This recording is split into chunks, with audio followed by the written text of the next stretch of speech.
Yes. So in 2017, I started the keto diet, and I was going to the gym, and over the course of about a year, I lost 35, 40 pounds on keto.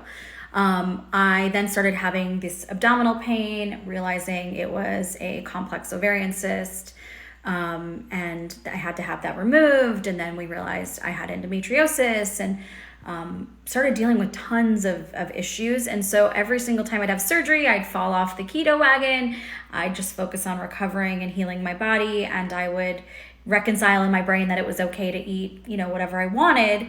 And I was getting very little exercise in, and gained a lot of the keto weight, all of the keto weight that I lost back. I then would restart keto multiple times over the last 5 years, and then I lose maybe 10, 15, 20 pounds, and then, go in these cycles where I gained it back.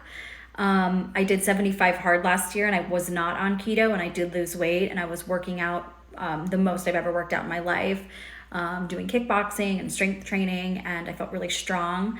And when I had my emergency surgery in December of last year to remove my sole remaining ovary, my right ovary, that completely derailed me. By that point, I had started gaining weight back.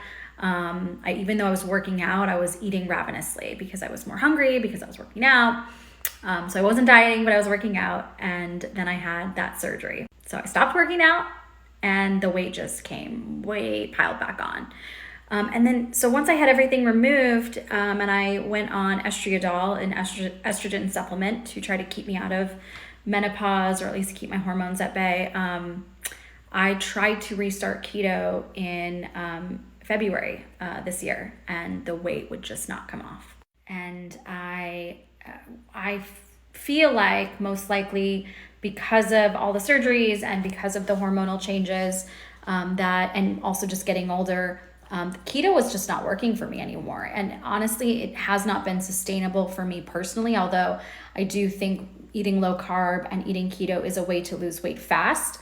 As soon as I would eat a carb or come off of it, I would gain weight back, and I would bloat like immediately. And so in the spring, I was on keto for about 2 months, and I think I only lost like 4 or 5 pounds, which is really strange for me from my prior experience on keto. So I just feel like my body stopped responding to keto.